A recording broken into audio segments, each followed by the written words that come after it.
Assalamualaikum warahmatullahi wabarakatuh. Nama saya Salma Haura dari kelompok 5. Saya akan menjelaskan tentang materi perhitungan dan pencatatan perolehan aktiva tetap secara tunai. Pertama-tama, saya akan menjelaskan apa itu pengertian aktiva tetap. Menurut PSAK tahun 2004, aktiva tetap adalah aktiva yang berwujud yang diperoleh dalam bentuk siap pakai atau dengan dibangun terlebih dahulu yang digunakan dalam operasi perusahaan dan mempunyai masa manfaat lebih dari 1 tahun. Aktiva tetap yang diperoleh dari pembelian tunai dicatat dalam pembukuan dengan jumlah sebesar uang yang dikeluarkan. Jumlah uang yang dikeluarkan untuk memperoleh aktiva tetap termasuk harga yang tercantum di faktur dan semua biaya yang dikeluarkan agar aktiva tetap tersebut siap dipakai. Apabila dalam pembelian aktiva tetap ada potongan tunai, maka potongan tunai tersebut merupakan pengurangan terhadap harga faktur. Tidak memandang apakah potongan itu didapat atau tidaknya. Dan apabila dalam suatu pembelian diperoleh lebih dari satu macam aktiva tetap, maka harga perolehan harus dialokasikan pada masing-masing aktiva tetap. Di sini ada soal pembelian aktiva tetap secara tunai, yaitu seorang usahawan membeli gedung di atas sebidang tanah yang luasnya 200 meter, sedangkan luas gedung 60 meter dengan harga 240 juta rupiah. Berdasarkan info pasar, harga tanah per meternya 1 juta rupiah dan gedungnya 1.200.000 rupiah. Lalu, buatlah perhitungan harga perolehan yang dibeli dan susunlah jurnal pembelian tersebut. Jadi, di dalam soal 2 ini terjadi pembelian aktiva tetap secara tunai dengan satu harga, tetapi aktiva tetap yang dibeli itu lebih dari satu jenis aktiva tetap, yaitu aktiva tetap tanah dan gedung. Berdasarkan transaksi ini, maka harus diketahui terlebih dahulu harga perolehan tanah dan harga perolehan gedungnya. Perhitungan untuk mengetahui harga perolehan tanah dan gedung yang dibeli tersebut adalah sebagai berikut. Pertama, kita mencari harga pasar relatif aktiva tetap tersebut. Yang pertama, tanah. Tanah itu dihitung dengan luas tanahnya dikali dengan harga tanah per meter, yaitu 200 juta rupiah. Yang kedua, gedung. Luas gedungnya dikali dengan harga gedung per meter.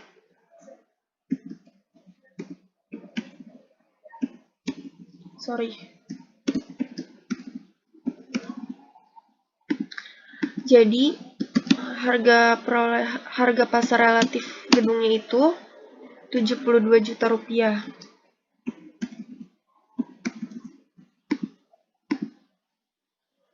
Maka, total dari harga pasar relatifnya yaitu diambil dari harga tanah ditambah harga gedung, yaitu 272 juta rupiah.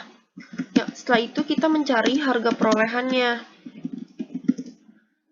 Harga perolehan tanah didapat dari harga pasar relatif tanah, yaitu 200 juta rupiah, dibagi dengan total harga pasar relatif 272 juta rupiah, lalu dikali harga beli gedung tersebut, yaitu 240 juta rupiah. Yang kedua, harga perolehan gedung didapat dari harga pasar relatif gedung 72 juta rupiah dibagi total harga pasar relatif, yaitu 272 juta rupiah, dikali harga gedung tersebut, 240 juta rupiah.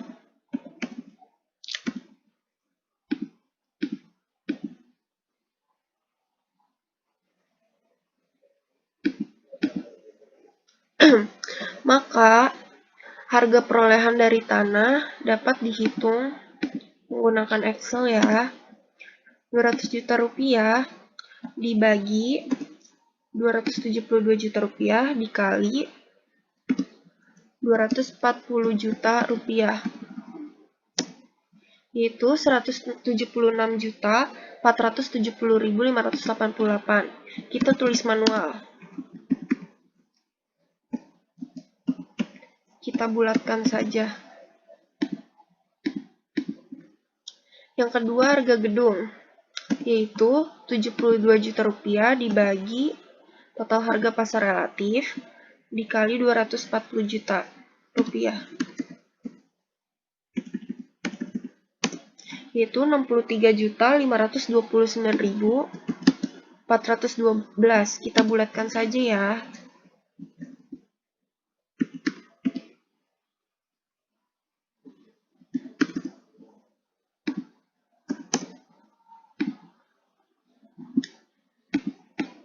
Ini kita rapihkan menggunakan accounting biar enak dilihatnya.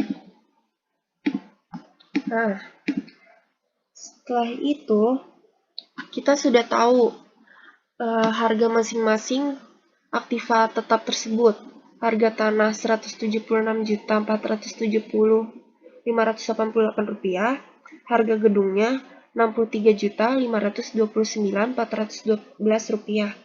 Maka kita buat jurnal pembelian aktiva tetap tersebut.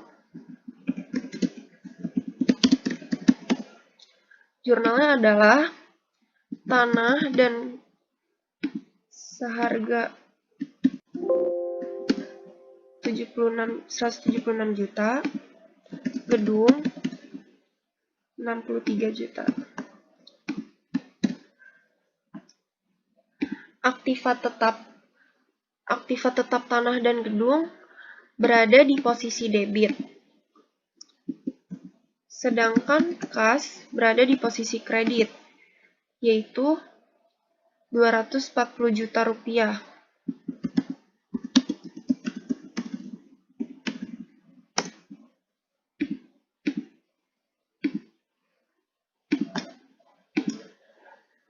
Jurnal antara debit dan kredit itu harus balance. Cara kita ngeliat balance-nya itu kita jumlahkan dari hasil tanah dan gedungnya. 240 juta rupiah. Mengapa aktiva tetap tanah dan gedung berada di posisi debit? Karena ketika perusahaan membeli aktiva tetap, maka aset perusahaan bertambah dalam bentuk aktiva tetap. Aktiva tetap memiliki saldo normal debit apabila bertambah, sedangkan memiliki saldo normal kredit apabila terdapat pengurangan. Di sini, di posisi kredit terdapat akun kas. Kenapa di posisi kredit menggunakan kas? Karena aktiva tetap yang dibeli itu dilakukan secara tunai, jadi posisi kreditnya itu adalah kas, sama-sama 240 juta rupiah. Itu saja penjelasan dari saya, kurang lebihnya mohon maaf. Assalamualaikum warahmatullahi wabarakatuh.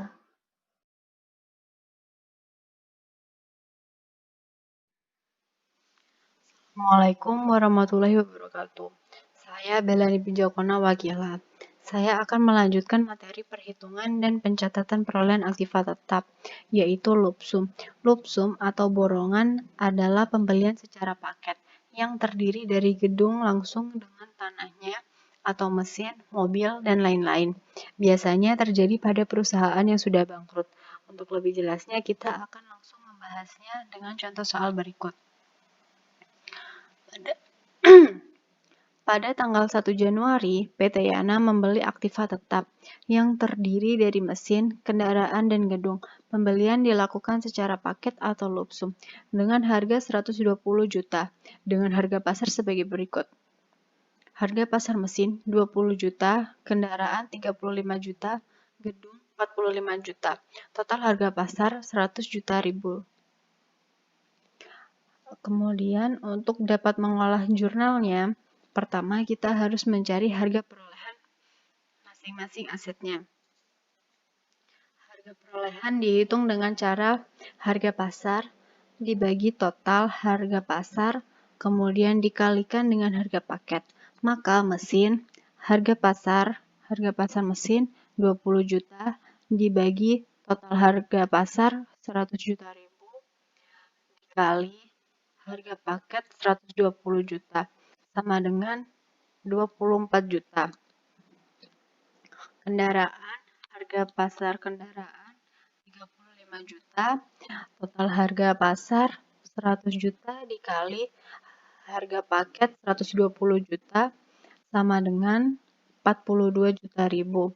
Gedung, harga pasar 45 juta dibagi harga total pasar 100 juta dikali harga paket 120 juta sama dengan 54 juta ribu rupiah.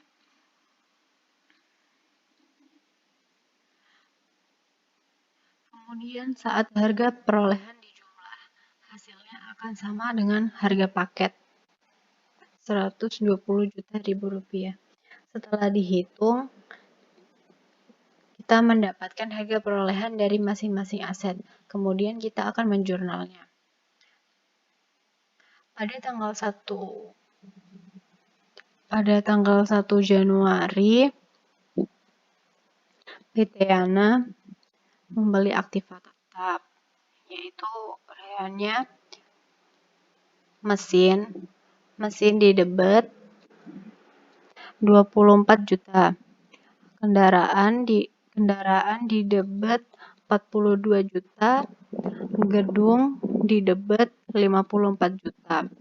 Kemudian kas di kredit 120 juta ribu rupiah. Nah, itulah cara perhitungan dan pencatatan aktiva tetap. Sekian, terima kasih.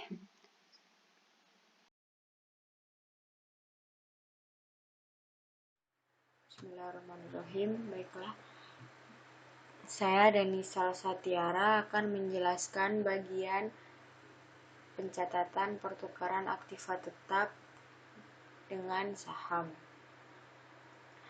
Seringkali modal saham dikeluarkan dengan menerima aktiva selain daripada kas. Pada kondisi demikian, besarnya jumlah yang akan dicatat dalam rekening modal dan rekening aktiva didasarkan pada yang lebih mudah ditentukan dari harga pasar saham yang dikeluarkan atau nilai wajar aktiva yang diterima. Saham dicatat berdasarkan nilai wajar aktiva bukan kas yang diterima. Apabila kedua dasar penilaian di atas tidak dapat ditentukan, biasanya dilakukan penilaian terhadap aktiva yang diterima. Penilaian ini bisa juga dilakukan oleh kebijakan perusahaan. Kecenderungan yang sering terjadi jika penilaian dilakukan oleh perusahaan adalah menghindari adanya disagio saham, sehingga aktiva dan modal saham akan dicatat terlalu besar. Apabila modal saham dan aktiva yang diterima dicatat terlalu besar, maka modal saham itu disebut waterot. Tetapi jika dicatat terlalu kecil, maka neraca yang disusun mengandung cadangan rahasia. Selanjutnya akan disajikan contoh soal berikut ini. Di sini ada contoh soal, yaitu PTX menukarkan sebuah mesin dengan 100 lembar saham biasa yang nominalnya 1000. Pada saat pertukaran, harga pasar saham sebesar 1.100 per lembar. Pertukaran mesin dengan saham ini dicatat dengan jurnal sebagai berikut. Terdapat harga mesin dengan harga satuan 110.000, volume 1, total harganya 110. Total harga ini diperoleh dari harga satuan dari mesin dikalikan dengan volume. Harga pertukaran sahamnya 1.000 dengan volume 100 diperoleh total harganya 100.000 dan harga pasar saham 1.100 dengan volume 100, total harganya diperoleh 110.000. Selanjutnya akan dijurnal dengan jurnal sebagai berikut. Pada tanggal 1 bulan Januari dicatat dengan akun mesin sebagai debit dan saham biasa di kredit dan agio saham di bagian kredit. Nominal dari mesin ini yaitu 110.000 dan nominal dari saham ini 100.000. Sedangkan nominal dari agio saham diperoleh dari mesin dikurangi saham biasa yaitu 110.000 dikurangi 100.000. Selanjutnya, apabila dalam pertukaran ini perusahaan menambah dengan uang, maka harga perolehan mesin adalah jumlah yang dibayarkan ditambah dengan harga pasar surat berharga yang dijadikan penukar. Harga yang dimaksud dengan harga pasar surat berharga adalah harga yang terjadi dalam bursa surat-surat berharga atau dalam transaksi dengan pihak lain yang bebas. Misalkan di dalam contoh soal berikut ini, pertukaran mesin tersebut dibayar dengan uang muka yaitu 50.000. Pertukaran yang dibutuhkan yaitu diperoleh dari harga mesin dikurangi pembayaran dibayar di muka dan diperoleh dengan nominal 60.000 dan dimisalkan dengan saham yang dibutuhkan sebanyak 45. Di sini dilakukan pencatatan dengan jurnal sebagai berikut. Nah, di sini dicatat dengan harga mesin 110.000 dengan volume 1, total harganya 110. Harga pertukaran saham dengan nominal 1.000, volume 45, dan total harganya diperoleh dari 1.000 dikali 45. Harga pasar saham 1.100, volume 45, total harganya 49.500. Kemudian di jurnal dengan sebagai berikut. Mesin sebagai debit dan di bagian kredit ada modal saham, agio saham, dan kas.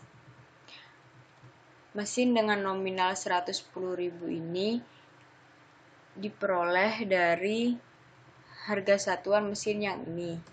Sedangkan modal saham ini diperoleh dari total harga pertukaran saham. Dan kas di bagian kredit diperoleh dengan pembayaran yang dilakukan dibayar di muka. Selanjutnya, agio saham ini diperoleh dari selisih antara mesin di debit dikurang dengan modal saham dan kas di kredit. Sekian dari saya, mohon maaf apabila ada tutur kata yang salah.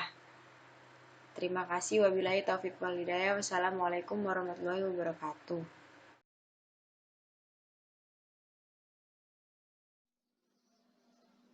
Assalamualaikum warahmatullahi wabarakatuh.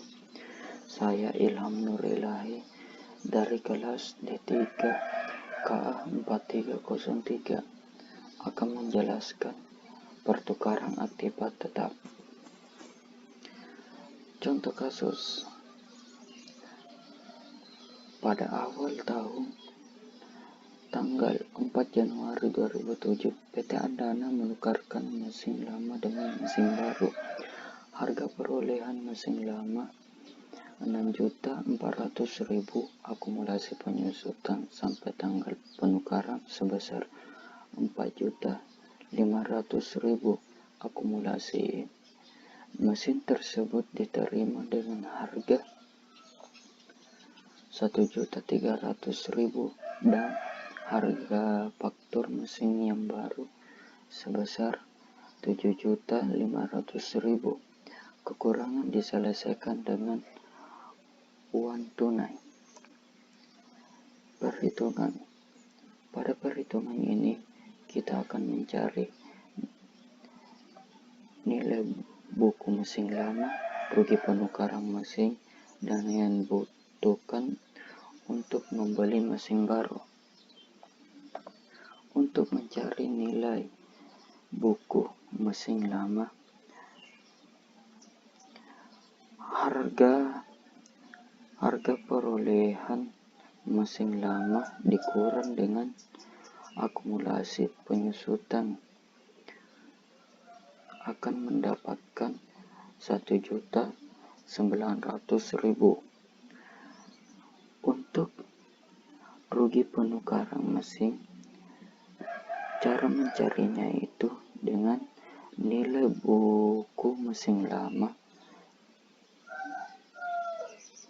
dikurang dengan harga taksiran mesin lama akan menghasilkan sebesar 600.000. Dan untuk dana yang dibutuhkan, cara mencarinya itu kita harga mesin baru dikurang dengan harga taksiran mesin lama mendapatkan 6.200.000. Posisi neraca sebelum dilakukan penukaran. Mesin lama debit sebesar 6.400.000 pada akumulasi penyusutan di kredit sebesar 4.500.000. Langkah-langkah jurnal penukaran aset. 1. Menukarkan mesin lama. Berikut akumulasi penyusutan yang telah terjadi. Pada langkah ini, kita balik posisi neraca yang sebelum dilakukan penukaran. Sebelumnya, akumulasi penyusutan mesin 4.500.000 sebelumnya berposisi di kredit, dan kita balik pindahkan ke debit sebesar 4.500.000. Kenapa ini kita lakukan? Karena mesin lama kita akan hapus. Begitupun dengan mesin lama, sebelumnya di debit dan kita balik ke kredit. Jadi jurnalnya, akumulasi penyusutan mesin di debit sebesar 4.500.000, beban penyusutan mesin 1.900.000 di debit pada mesin lama di kredit 6.400.000.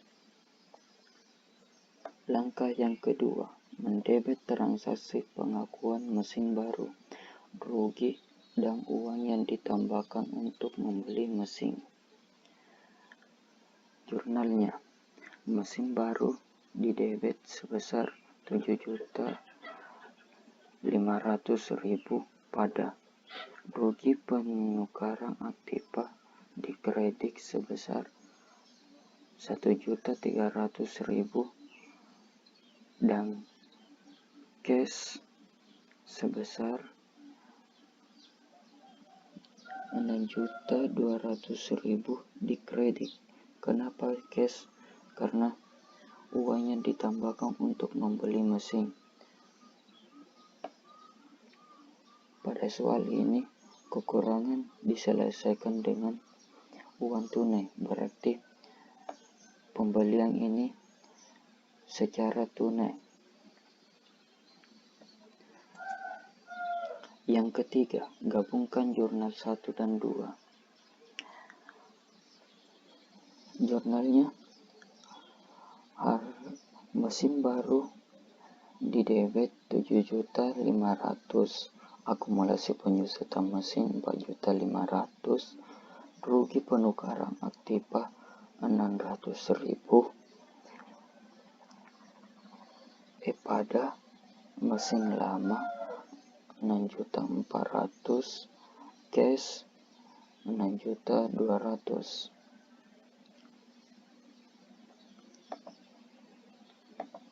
dan keduanya itu harus debit, harus balance totalnya. Sekian dari saya, lebih dan kurangnya mohon dimaafkan. Wassalamualaikum warahmatullahi wabarakatuh.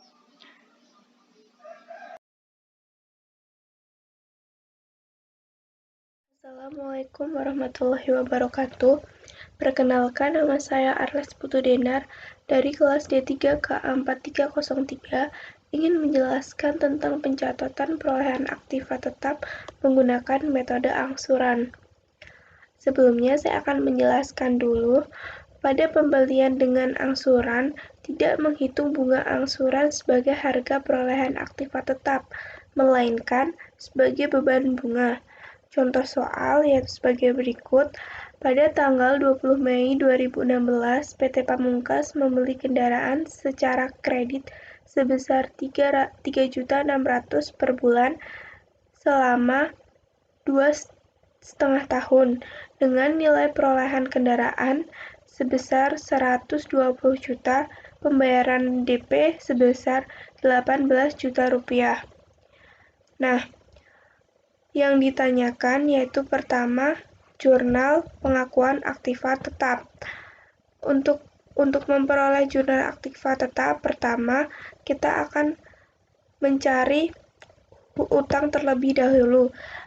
Utang diperoleh dari harga perolehan dikurangi DP. Pertama-tama kita akan memasukkan dulu harga perolehannya yaitu sebesar 120 juta rupiah. Dengan DP 18 juta rupiah, maka akan diperoleh hutang dengan harga perolehan dikurangi dengan DP. Lalu kita akan membuat jurnal pengakuan aktiva tetap, yaitu jurnalnya automobil pada akun payable cash. Automobil yaitu artinya harga perolehan, akun payable artinya hutang, dan cash artinya dengan DP atau sejumlah uang yang telah dibayarkan. Lalu kita isi saja automobilnya 120 juta rupiah.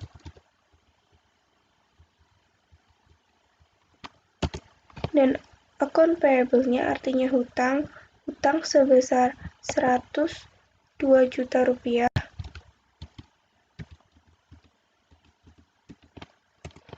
Dan cash yang sudah dibayar yaitu sebesar 18 juta rupiah.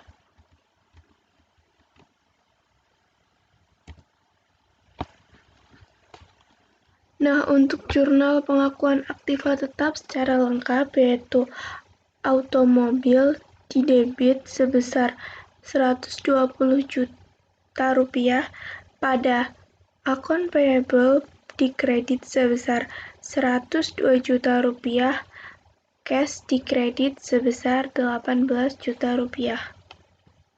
Nah, untuk jurnal pengakuan aktiva tetap secara lengkap yaitu automobil didebit sebesar 120 juta rupiah pada akun payable dikredit sebesar 102 juta rupiah, cash dikredit sebesar 18 juta rupiah. Kedua, kita akan membuat jurnal pembayaran angsuran untuk 1 bulan. Untuk membuat jurnal sebelumnya kita harus menghitung berapa nilai bunga per bulan sehingga nantinya akan memperoleh angsuran pokok. Pertama-tama kita akan menjadikan 2,5 tahun menjadi bulan, yaitu sebanyak 30 bulan. Setelah itu kita akan menghitung total angsuran selama 30 bulan, yaitu dengan cara angsuran dikali dengan waktu. Akan memperoleh total angsuran selama 3 bulan yaitu sebesar 108 juta rupiah. Lalu kita akan menghitung total pembayaran yaitu DP plus total angsuran, sama dengan total angsuran ditambah DP. Nah, akan terperoleh sebesar 126 juta rupiah. Selanjutnya kita akan mencari bunga selama 30 bulan, yaitu dengan cara DP plus total angsuran dikurangi dengan harga perolehan.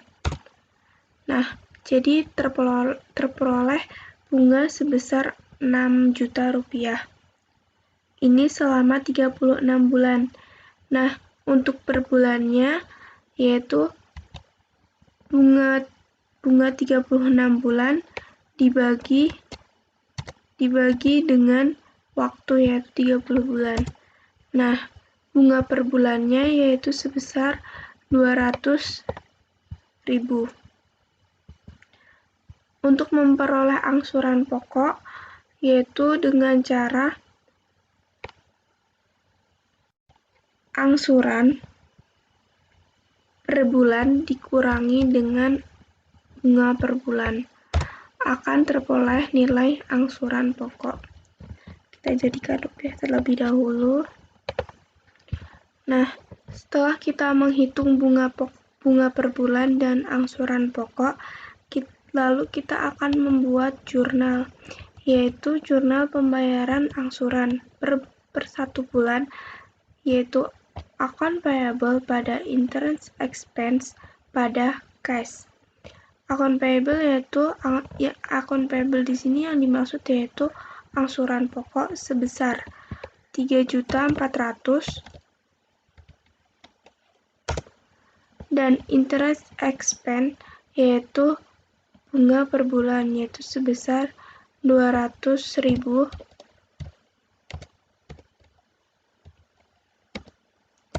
dan cash yaitu angsuran sebesar 3.600.000 rupiah.